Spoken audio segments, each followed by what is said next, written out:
ঘরে রান্না করার কিছু নেই, ডিম রান্না করে ফেলি। এটাই তো আমরা করি, তাই না?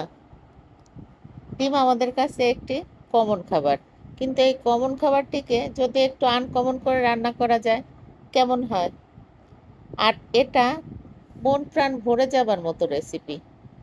এটা আপনি মেহমানদারিতেও রান্না করতে পারেন, খেয়ে খুশি হয়ে যাবে। এটা সত্যি অসাধারণ একটা রেসিপি। আপনি না খেলে বুঝতে পারবেন না এটা খেতে কতটা মজার হয়।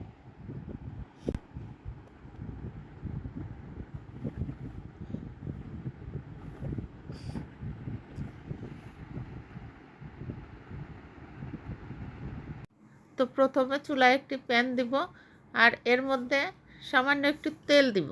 এবার প্যানের মধ্যে আমি কোয়ার্টার কাপ পেঁয়াজ কুচি আর 10-12 কোয়া আস্ত রসুন, দেশি রসুন, আর স্বাদ মতো কাঁচামরিচ, 4-5টা কাঁচামরিচ, আর 2 টেবিল চামচ সাদা তিল দিয়ে একটু ভেজে নিব। এটা ভেজে তুলে নিয়ে ওই একই পাত্রের মধ্যে আমি ডিমগুলো দিয়ে ভেজে নিব। এবার ওই তেলের মধ্যে আমি আরেকটু তেল অ্যাড করে দিব, দিয়ে আমি আগে থেকে ভেজে রাখা ওই মশলাটা ব্লেন্ড করে দিয়ে দিব।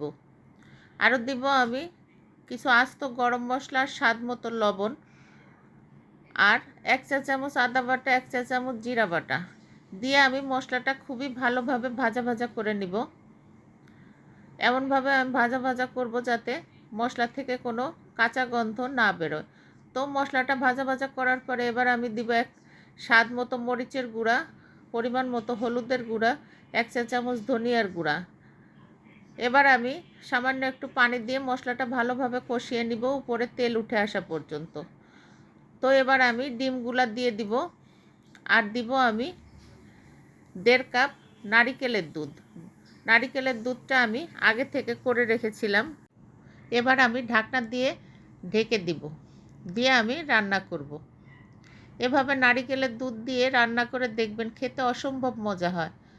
তো ঝোলটা যখন টেনে আসবে, উপরে তেল উঠে আসবে, তখন এর মধ্যে আমি 1/2 চা চামচ গরম মশলার গুঁড়া আর 2-3টে আস্ত কাঁচামরিচ দিয়ে দিব। দিয়ে আমি আবারও ঢাকনা দিয়ে ঢেকে মিনিট খানেক রেখে চুলাটা অফ করে দিব। এই তো তৈরি হয়ে গেল অসম্ভব মজার ডিম ভুনা। এটা খেতে যে কত মজা, আপনি না খেলে বুঝতেই পারবেন না। এটা হঠাৎ বাসায় মেহমান আসলে এরকমভাবে আপনি যদি ডিমটা করে দেন, খেয়ে তো তারা আপনার প্রশংসা করবে।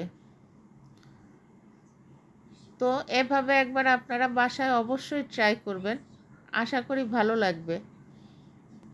তো ধন্যবাদ সকলকে সাথে থাকার জন্য। আল্লাহ হাফেজ।